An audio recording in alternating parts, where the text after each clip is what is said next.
ನಮಸ್ಕಾರ ವೀಕ್ಷಕರೇ, ಬಿಲಿಯನರ್ ಬಾಬು ಮಾಡುವಂಥ ನಮಸ್ಕಾರಗಳು. ವೀಕ್ಷಕರೇ, ಇವತ್ತು ಸರ್ವಜ್ಞನ ವಚನ ಜೊತೆ ಜಗಜ್ಯೋತಿ ಬಸವಣ್ಣವರ ವಚನ ಎರಡು ತಂದಿದ್ದೀನಿ.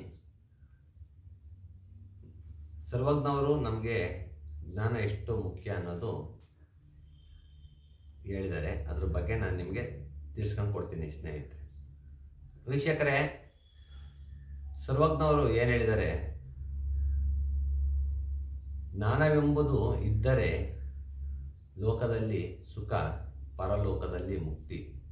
ಜ್ಞಾನವು ಇಲ್ಲದಿದ್ದರೆ ನಿನಗೆ ದೊರಕಿದಂಥ ವಸ್ತುಗಳು ಇದ್ದರೂ ವ್ಯರ್ಥ. ನಾವು ಏನೇ ಸಂಪಾದನೆ ಮಾಡಲಿ, ಏನೇ ಇದ್ದರೂ, ಏನೇ ಸಿಗಲಿ, ಅದು ನಮಗೆ ಜ್ಞಾನ ಅನ್ನೋದು ಇರಬೇಕು.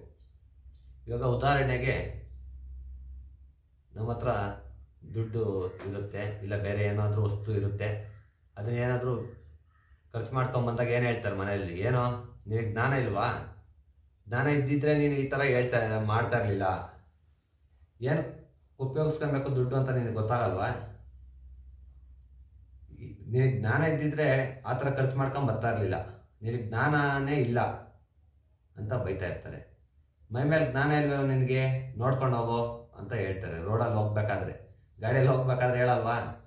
ಮೈ ಮೇಲೆ ಜ್ಞಾನ ಇಲ್ವೇನೋ ನಿನಗೆ, ನೋಡ್ಕೊಂಡು ಹೋಗು ಅಂತ ಬೈತಾರೆ.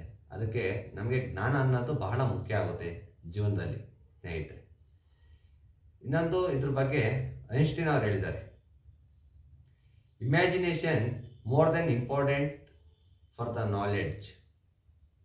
ಏನು ಕಲ್ಪನೆ ಅನ್ನೋದು ಏನಿದೆ, ಕಲ್ಪನೆ ಮಾಡ್ಕೊಳ್ಳೋಕ್ಕೂ ನಮಗೆ ಜ್ಞಾನ ಇರಬೇಕಂತೆ. ಜ್ಞಾನ ಇದ್ರೇ ಕಲ್ಪನೆ ಮಾಡ್ಕೊಳಕ್ಕಾಗೋದು. ಕಲ್ಪನೆ ಮಾಡ್ಕೊಬೇಕು ಅಂದರೆ ನಮಗೆ ಜ್ಞಾನ ಇರಲೇಬೇಕು. ಜ್ಞಾನ ಇಲ್ಲ ಅಂದರೆ ಕಲ್ಪನೆನೂ ಮಾಡ್ಕೊಳಕ್ಕಾಗೋದಿಲ್ಲ ಅಂತ ಐನ್ಸ್ಟೀನ್ ಅವರು ಇದ್ರ ಬಗ್ಗೆ ಹೇಳಿದ್ದಾರೆ ಸ್ನೇಹಿತರೆ. ಇನ್ನು ಬಸವಣ್ಣವ್ರ ವಚನ ಏನಿದೆ ಅಂತ ನೋಡೋಣ. ವೀಕ್ಷಕರೇ, ಬಸವಣ್ಣವ್ರು ಏನು ಹೇಳಿದ್ದಾರೆ? ನೆರೆಗೆನ್ನೆಗೆ ತೆರೆಗೆಲ್ಲಕ್ಕೆ ಶರೀರ ಗೂಡುವ ಮುನ್ನ, ಮುಕ್ಕೊಂದು ಒಪ್ಪಳೆಯುವ ಮುನ್ನ, ಹಲ್ಲು ಉದುರಿ ಬೆನ್ನು ಬಾಗಿ ಕೋಲ ನೂರುವ ಮುನ್ನ, ಪೂಜಿಸು ಪೂಜಿಸು ಎನ್ನ ಕೂಡಲ ಸಂಗಮ ದೇವನನ್ನ ಅಂತ ಜಗಜ್ಯೋತಿ ಬಸವಣ್ಣವರು ನಮಗೆ ಹೇಳಿದ್ದಾರೆ. ಹೀಗಾಗಿ ಕೂಡಲ ಸಂಗಮಗೆ ನಾವು ಯಾರೆಲ್ಲ ಹೋಗಿದ್ದೀವಿ ಅಥವಾ ಯಾರೆಲ್ಲ ಹೋಗ್ಬೇಕು ಅಂತ ಇದ್ದೀರೋ, ವಯಸ್ಸಾದ ಮೇಲೆ ಹೋಗೋಕ್ಕಾಗಲ್ಲ, ಇವಾಗೆ ವಯಸ್ಸಿದ್ದಾಗೆ ಹೋಗಿ ನೋಡ್ಕೊಂಬನ್ನಿ ಅಂತ ಇದ್ರ ಅರ್ಥ. ವಯಸ್ಸಾದ್ಮೇಲೆ ವಯಸ್ಸಾದವ್ರನ್ನ ಕರೆದ್ರೆ ಅವ್ರು ಬರೋದು ಇಲ್ಲ. ನಾನೇ ಮೊನ್ನೆ ಒಬ್ಬರನ್ನ ಕರೆದೆ, ಬನ್ನಿ ಕೂಡಲ ಸಂಗಮಗೆ ಹೋಗಿ ಬರೋಣ ಅಂತ. ಅವ್ರು ಏನು ಹೇಳಿದ್ರು ನನಗೆ? ಅಪ್ಪ, ನಾವೆಲ್ಲ ನೋಡಿದ್ದೀವಿ, ಎಲ್ಲ ಮಾಡಿದ್ದೀವಿ, ನಮ್ದೆಲ್ಲ ಆಗೋಗೈತೆ, ನೀವು ಎಲ್ಲಿಗನ ಹೋಗ್ರಿ, ಏನಾದರೂ ಮಾಡ್ಕೊಳ್ರಿ ಅನ್ನೋದೊಂದು ಮಾತು ನನಗೆ ಹೇಳಿದ್ರು. ಹೀಗಾಗಿ ವಯಸ್ಸಿದ್ದಾಗೆ ಕೂಡಲ ಸಂಗಮ ದೇವನ ದರ್ಶನ ಮಾಡ್ರಿ ಅಂತ ಬಸವಣ್ಣವರು ನಮಗೆ ವಚನದ ಮೂಲಕ ತಿಳಿಸಿದ್ದಾರೆ ಸ್ನೇಹಿತರೆ.